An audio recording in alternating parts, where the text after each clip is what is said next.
I've been having dreams, jumping on a trampoline. I never land, just float there.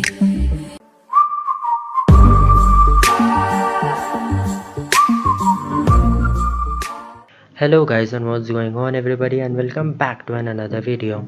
And if you have recently updated to the latest version of Windows, then you might already know that it will come equipped with a whole lot of bugs. Similarly, when I updated my computer to the latest version available as of now, that is the build 2004, or in other words the May 2020 update, I encountered the weirdest bug ever. The mouse, or as some people may call it, the cursor, completely disappeared, and no matter where I click, no matter how many restarts I do to my computer, the mouse just won't come back. So after some trial and error method, I was able to get my mouse back. So in this video I'll be showing you exactly how to do that. Now obviously I did apply this method before recording this video. That's the reason you're able to see my mouse right here, but in this tutorial I'm not going to use my mouse at all, and the only thing that we'll be using is the keyboard. With that being said, let's get started. First off, press down the Windows logo on your keyboard and type Device Manager, and once you see the app, click enter.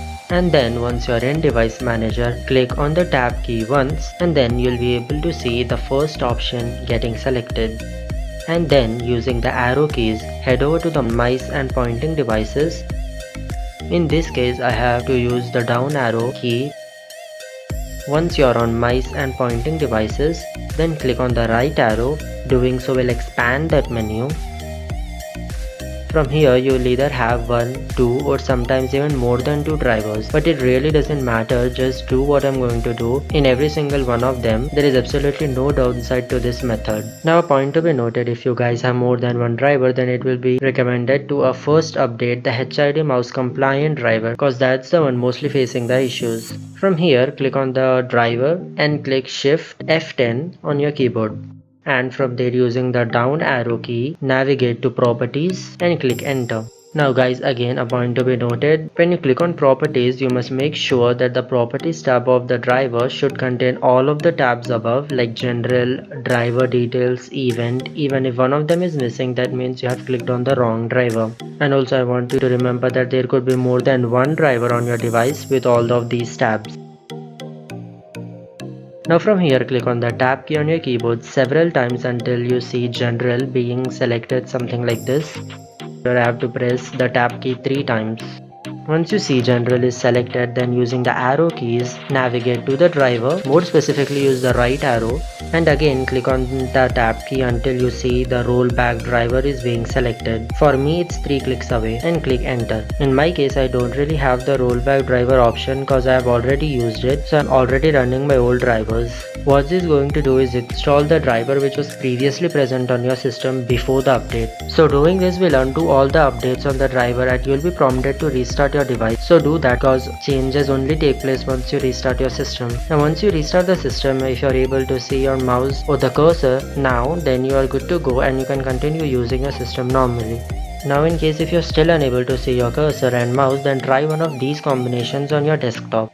Function key plus F3, function key plus F9, function key plus F11. This method worked on some of the older Windows builds which have the same problem. Now if you have been using a mouse, then any of these methods might have worked for you, but in case if you're using a touchpad and your cursor is still not visible, then I'd recommend you to head over to your device settings. Again with the same method, just hit the Windows key and start typing settings and click enter. And again keep clicking the tab key until system gets selected. For me it's single click away, and then by using the arrow keys, move to the devices menu and click enter. Again from here click tab key once the cursor lands on Bluetooth and other devices, and from here use the arrow keys and head over to the touchpad tab and click enter. And from there make sure touchpad is turned on. In case if it's not, then click on the tab key once and it will lead you to the touchpad option, and turn it on by using enter key. And in case if it's already on, just turn it off once and turn it back on, and it should be visible by now. Now your touchpad must be working, and if it's not, then I would recommend you to call your customer care of your computer brand and explain them your situation. They might be able to help you out. This concludes the video guys. Don't forget to leave a like, comment and subscribe, and this is Mohammed Bilal signing out.